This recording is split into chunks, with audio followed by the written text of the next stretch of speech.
नमस्कार, साहित्य जगत में आप सभी का स्वागत है। आज हम धर्मवीर भारती के द्वारा लिखी गई कविता बोआई का गीत इस कविता का अध्ययन करने जा रहे हैं। देखिए ये जो कविता है वह किसान के जीवन से जुड़ा हुआ एक गीत है। इस कविता में कवि ने क्या दिखाया है कि जब किसान अपनी ज़मीन को अच्छी तरह जोत कर उसको तैयार कर लेता है, उसमें बीज बोने से पहले किसान बादलों से वर्षा करने का आह्वान करता है, उनसे बारिश करने की प्रार्थना करता है। उसी को धर्मवीर भारती ने बोआई का गीत इस माध्यम से व्यक्त किया है। तो आइए इस कविता को हम पढ़ते हैं। गोरी गोरी सोंधी धरती, कारे कारे बीज, बदरा पानी दे। अब कवि क्या कहता है इस कविता में, गोरी गोरी की धरती कैसी है, वो गोरी है, गोरे रंग की है, सोंधी और वो सुगंध से भरी हुई है। कवि कहता है कि गोरे रंग की धरती सुगंध से भरी हुई है और वो बड़ी सुंदर लग रही है। कारे कारे बीज, क्योंकि देखिए सोंधी सुगंध, क्योंकि किसान ने अपना खेत जोत कर तैयार कर लिया है तो उस मिट्टी से जो खुशबू आ रही है उसको कहा गया है कवि ने कि धरती जो है एक तो गोरे रंग की है और ऊपर से उसमें से खुशबू आ रही है, तो वो धरती बड़ी सुंदर लग रही है। कारे कारे बीज, और कवि कहता है कि अब किसानों के पास भी उस जोत कर तैयार की गई धरती के अंदर बोने के लिए काले रंग के बीज भी उनके पास पहले ही हैं।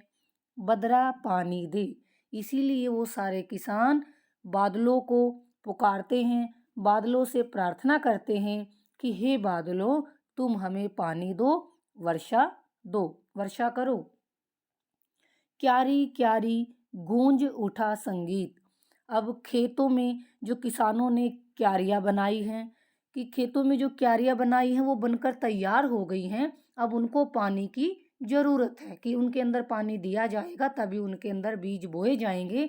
इसीलिए जो खेतों में कई क्यारी बनकर तैयार हो गई हैं, वो प्रत्येक क्यारी में मानो यही संगीत के स्वर गूंज रहे हों कि वो बादलों से वो क्यारियाँ भी ये कह रही हैं कि हे बादलों, तुम हमें पानी दो, वर्षा करो। और यही संगीत उन खेतों की क्यारियों में गूंज रहा है। बोने वालों, नई फसल में बोओगे क्या चीज़। अब किसान एक दूसरे से पूछ रहे हैं, बोने वालों यानी फसल बोने वाले किसान एक दूसरे से पूछ रहे हैं, नई फसल में बोओगे क्या चीज़, कि अब की बार जो तुम ये नई फसल बोने जा रहे हो इसमें कौन सा बीज बो रहे हो, यानी कौन सी फसल तुम तैयार करने जा रहे हो। बदरा पानी दे, और फिर किसान बादलों से प्रार्थना करते हुए कहने लगते हैं, हे बादलों, तुम हमें पानी दो, क्योंकि किसानों को पता है कि पानी के बिना बीज की बुआई नहीं हो सकती। इसीलिए कि हम आपसे ये प्रार्थना कर रहे हैं कि आप वर्षा करो, जल बरसाओ, ताकि हम खेतों में बीज बो सकें और हमारी फसल अच्छी से लहलहा सके, हरी भरा खेत हो सके। आगे देखिए, मैं बोऊंगा वीर बहुटी, इंद्रधनुष सतरंग। अब जैसे किसान आपस में बातें कर रहे थे कि तुम क्या बोओगे, तो मानो वो एक दूसरे को बता रहे हैं कि मैं क्या क्या अपने खेत में बोऊंगा। मैं बोऊंगा वीर बहुटी। देखिए वीर बहुटी के अर्थ जो हैं, एक वीर बहुटी का अर्थ होता है तीज। तीज एक लाल रंग की होती है तीज, और वीर बहुटी का अर्थ पत्नी भी होता है। तो अब यहाँ पर किसान क्या कहते हैं, मैं बोऊंगा वीर बहुटी। किसान कहते हैं कि जब वो खेतों में बीज बोने के लिए जो हल चलाएगा और उसमें से वीर बहुटी तीज निकलेंगी, क्योंकि तीज जो है वो खुशियों का प्रतीक है, समृद्धि का प्रतीक है। इसीलिए मानो किसान यहाँ पर यह कहना चाहता है कि मैं खुशियाँ बोऊंगा, क्योंकि उसे जो फसल मिलेगी उससे उसको खुशी ही मिलेगी। और तीज जो है वो जहाँ खुशियों का प्रतीक है, जिसका जो इस समृद्धि का प्रतीक है कि फसल अच्छी होगी, तो इसीलिए कवि यानी किसान क्या कहता है कि मैं अब वीर बहुटी बोऊंगा, यानी मैं अपने जीवन की सारी खुशियाँ बोऊंगा। इंद्रधनुष सतरंग, और जब मेरे खेतों में जो फसल लहलहाएगी, उससे आकाश में इंद्रधनुष भी मानो सतरंग 7 रंगों से युक्त हो जाएगा। इंद्रधनुष के समान मेरी फसलें लहलहाएँगी।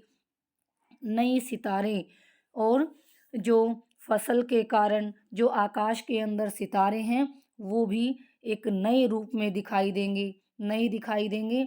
नई पीढ़ियाँ और जो फसल बेचकर नई पीढ़ियाँ यानी किसान के बच्चे, उसके परिवार के लोग जो उस पर आश्रित हैं, भी उनके भी सपने जो हैं वो पूरे हो पाएँगे।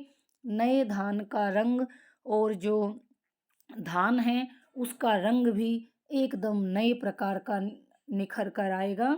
यानी जो धान की जो बालियां हैं उसका रंग भी सुनहरा सुंदर हो जाएगा। हम बोएंगी हरी चुनरिया।